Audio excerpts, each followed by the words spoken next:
Hello everyone, this is Ashish Kumar once again. Welcome you all to WSCube Cyber Security. Learners, आज हम बात करने वाले हैं फॉर लूप के बारे में। किस तरीके से फॉर लूप हमारे लिए बेनिफिशियल है being ethical hacker, penetration tester और अ साइबर सिक्योरिटी प्रोफेशनल। क्या हम फॉर लूप की मदद से कुछ ऐसे प्रोग्राम्स बना सकते हैं शैलो और बैश के जो हमारे लिए काफ़ी ज़्यादा बेनिफिशियल हो, काफ़ी पावरफुल रोल प्ले करे।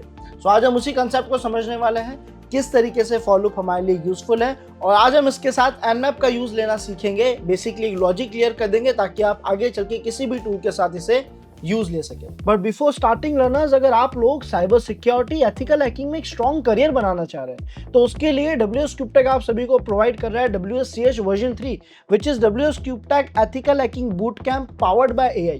एक ऐसा कंप्लीट एथिकल हैकिंग करिकुलम जिसमें आपको red teeming skills, blue teeming skills और कई सारे इंटरेस्टिंग टॉपिक्स कंप्लीट प्रैक्टिकली सीखने को मिलेंगे। एंड साथ ही साथ बिकॉज आप डेली एक्सपीरियंस मेंटर्स इंटरेक्शन करते हैं लाइव जूम क्लासेस में, तो आपके डाउट्स, आपके एरर्स को रिजॉल्व करना बहुत आसान हो जाएगा और आपको अपने साइबर सिक्योरिटी करियर पाथ को क्लियर करने में बहुत आसानी होगी। आपको एक प्रॉपर विजन दिखने लग जाएगा कि आप किस तरीके से साइबर सिक्योरिटी में एक स्ट्रॉन्ग करियर बना सकते हैं। और इतना ही नहीं लर्नर्स, आप लोगों के स्किल्स को शार्प करने के लिए आपको यहाँ पे कई सारे प्रोजेक्ट्स, आपको case studies, cheat sheets, notes, ये सारी चीजें प्रोवाइड कराई जा रही है और आफ्टर कंप्लीटिंग योर कोर्स आपको कोर्स कंप्लीशन सर्टिफिकेट भी मिलेगा। So don't waste your time learners. अगर हम प्रॉपर प्रोफेशनल स्किल्स लेना चाहते हैं so enroll in this course. नीचे डिस्क्रिप्शन में आपको फॉर्म लिंक मिलेगा जिसे फिल करके आप अभी रजिस्टर कर पाएंगे। तो लर्नर्स, हम बना रहे हैं एक एनमैप का प्रोग्राम यूजिंग फॉर लूप जो हमारे लिए पोर्ट की रेंजेस को स्कैन करेगा। हम आईपी की रेंजेस का भी प्रोग्राम बना सकते हैं। देखते हैं पहले इसका लॉजिक क्या है और ये कैसे वर्क कर रहा है। तो हमने बिन बैश को डिफाइन करा, ये कमेंट लाइन है। उसके बाद हमने टारगेट नाम का वेरिएबल रख दिया जिसमें हमने हमारे विक्टिम का आईपी या डोमेन दोनों में से जो चाहे लिख सकते थे, फिलहाल हमने डोमेन लिखा। उसके बाद हमने फॉर लूप को स्टार्ट करा और हमने कहा कि भाई पोर्ट नाम का एक वेरिएबल रख दो और उस पोर्ट के अंदर एक एक वैल्यूज ऐड करते जाओ इस लिस्ट की। ये लिस्ट कह रही है 20 से लेकर 30 तक की जो रेंज है, वो रेंज का एक एक वैल्यू जो है वो फॉर के अंदर स्टोर होता रहेगा, है ना। और उसे ट्राई करते रहेंगे। हम ट्राई कैसे करते रहेंगे, तो सर हमने यहाँ पे प्रिंट करा कि हम कब कौन सी पोर्ट को स्कैन कर रहे हैं और किस विक्टिम पे स्कैनिंग हो रही है। एनमैप के स्कैन को स्टार्ट करा, -p के जरिए पोर्ट मेंशन करते हैं हम, और उसके अंदर हमने डॉलर पोर्ट लिखा है। डॉलर पोर्ट का मतलब क्या है, पोर्ट के अंदर जो भी वैल्यू है। तो जब ये स्टार्ट होगा तो सबसे पहले पोर्ट में वैल्यू क्या होगी, 20। तो यहाँ पे क्या लिखा है, इट मींस यहाँ पे लिखा है 20। किस पे स्कैनिंग हो रही है, scanme.nmap.org, इस पे स्कैनिंग हो रही है। तो टारगेट का डोमेन नेम यहाँ पे आ जाएगा। तो इसका मतलब हम कह रहे हैं कि हम एनमैप से पोर्ट स्कैनिंग कर रहे हैं, पोर्ट 20 पे किस विक्टिम पे कर रहे हैं हमने वो मेंशन कर दिया। देन उसके बाद हमने ग्रैप का यूज लिया जो सर्च करने का काम करता है, फिल्टर करने का काम करता है रिजल्ट को। ग्रैप को हमने कहा कि भाई हमें वही लाइन दिखाओ जिसमें पोर्ट के अंदर लिखा हुआ वैल्यू दिख रहा है, यानी पूरे रिजल्ट में केवल वही डेटा दिखाओ जिसमें पोर्ट के अंदर जो नंबर है वही दिख रहा हो, क्योंकि यहाँ डॉलर पोर्ट लिखा है, पोर्ट में था 20। इट मींस ग्रैप क्या करेगा, जो रिजल्ट आ रहा है उसमें हमें केवल वही लाइंस दिखाएगा, वही लाइन फिल्टर करके दिखाएगा जिसमें 20 वर्ड यूज हो रहा है, 20 नंबर यूज हो रहा है। इस तरीके से हमारा प्रोग्राम काम कर रहा है। नो डाउट ग्रैप को यूज लेने से आपको रिजल्ट को देखने और समझने में थोड़े इश्यूज आ सकते हैं। कई जगहों पे ग्रैप बहुत बेनिफिशियल है, कहीं कहीं पे हमें इश्यूज आ सकते हैं। तो अगर ऐसा होता भी है तो आप उस केस में आप इसे रिमूव कर सकते हैं। एक बार इसके प्रोग्राम को बना के ट्राई करके देखते हैं कि वो कैसा वर्क कर रहा है। तो इसके लिए लर्नर्स, हम अपनी काली मशीन पे आ चुके हैं और हमने यहाँ पे कमांड लिखा gedit students.sh, एंटर प्रेस करा, हमारी फाइल की एडिटिंग चालू हो चुकी है और इसमें हमने एक फॉर लूप का वही प्रोग्राम जो अभी हमने देखा था वो रखा हुआ है। डिस्कस हम इसे पहले ही कर चुके हैं। हम टारगेट का आईपी दे चुके हैं, पोर्ट की रेंज दे चुके हैं, एक एक वैल्यू पोर्ट में आती रहेगी, तो तब तक आती रहेगी जब तक सारी वैल्यूज टेस्ट ना हो जाए। तो हमने 20 से 30 पोर्ट मेंशन करी है। अब हमें पता है नेटवर्किंग में हर डिवाइस के पास 1 से लेके 65535 सारी पोर्ट्स है।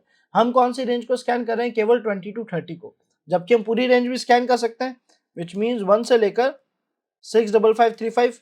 तो ये पूरी की पूरी रेंज को मेंशन कर देगा। डॉट डॉट का मतलब क्या है कि ये कंटिन्यूटी में चल रहा है, 1 से लेकर ये कंटिन्यूस चलेगा। और कब तक चलेगा, जब तक 65535 ना आ जाए। सारी वैल्यूज यहाँ पे टेस्ट होने वाली है। हमने कहा परफेक्ट। फिर हमने यहाँ पे क्या करा, प्रिंट कर दिया कि हम कौन सी पोर्ट को स्कैन कर रहे हैं और किस टारगेट पे स्कैनिंग कर रहे हैं। आप चाहो तो टारगेट को भी हम बदल देते हैं और इजी करने के लिए हम रख देते हैं 127.0.0.1। ओके, हमने यहाँ पे एनमैप का स्कैन लिख दिया, एनमैप को लिखा, एनमैप के स्कैन को स्टार्ट करा, -p के जरिए पोर्ट मेंशन करते हैं। तो हर बार इसमें एक एक नंबर आता रहेगा, पोर्ट 1 2 3 4 5 इस तरीके से। टारगेट का आईपी यहाँ पे आ जाएगा विच इज 127.0.0.1। और ग्रैप में हमने कहा कि भाई पोर्ट जो भी सेम पोर्ट जहां भी दिख रही है उसी लाइन को दिखाओ। इस रिजल्ट को फिलहाल मैं यहाँ से हटा रहा हूँ, ग्रैप को भी हम यूज नहीं ले रहे। हमने इसे सेव करा और क्लोज कर दिया। और फिर से रन करके देखते हैं। $students.sh एग्जीक्यूटेबल परमिशन देना मत भूलना एवरीवन, chmod+x की मदद से एंटर प्रेस करा। आप देखोगे इसने बहुत ही फास्ट पोस्ट स्कैनिंग चालू कर दी है ना, और ये हमें लगातार रिजल्ट भी लाके दे रहा है। अब इस रिजल्ट में आप देखोगे सर और भी कई सारी लाइंस आ रही है। अगर आप ये लाइंस नहीं चाहते हो तो आप ग्रैप का यूज ले सकते हो, बट हम देख रहे हैं कि हमें हर पोर्ट का रिजल्ट ये दिखाता जा रहा है, हर पोर्ट पर टेस्टिंग कर रहा है ना, कि वहां कोई टूल चल रहा है कि नहीं चल रहा है, ट्राई कर रहा है। क्लोज लिखा हुआ है मतलब नहीं चल रहा है। अभी 200 की रेंज तक हम पहुंचे हैं, 250 का अप्रॉक्स है ना, धीरे धीरे बढ़ता जा रहा है। तब तक करेगा जब तक 1 से लेके 65535 पोर्ट स्कैन ना हो जाए।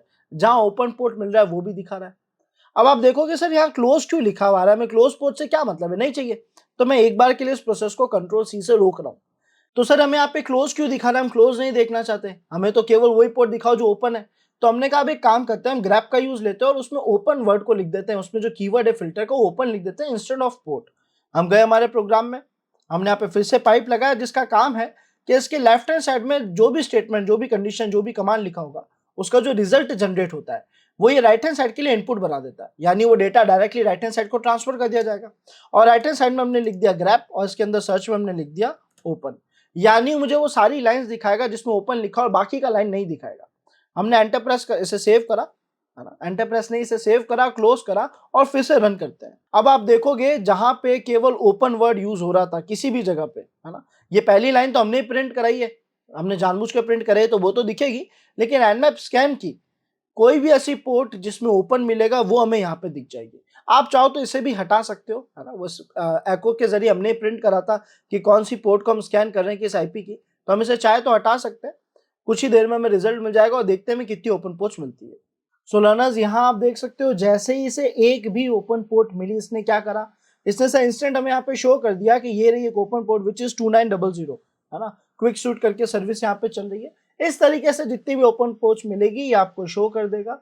उम्मीद करता हूँ ये जो कंसेप्ट अभी भी हमने परफॉर्म करा, ये जो हमने फॉर लूप की मदद से पोर्ट स्कैनिंग सीखी, ये हमने लॉजिक समझ लिया कि वर्क कैसे कर रहा है, जिसका मतलब है अब हम यहाँ पे केवल पोर्ट की रेंज नहीं, हम आईपी की भी रेंजेस दे सकते हैं, और हम केवल एनमैप स्कैन नहीं, अब हम अलग अलग तरीके के प्रोग्राम जो है अपने ऑटोमेशन में ले जा सकते हैं। आगे आने वाली कुछ वीडियोस में हम कुछ और एडवांस कमांड्स, एडवांस प्रोग्राम्स बनाना सीखेंगे। Till then learners, I hope आज की वीडियो आप सभी को पसंद आएगा। See you in next video and thanks for watching this video.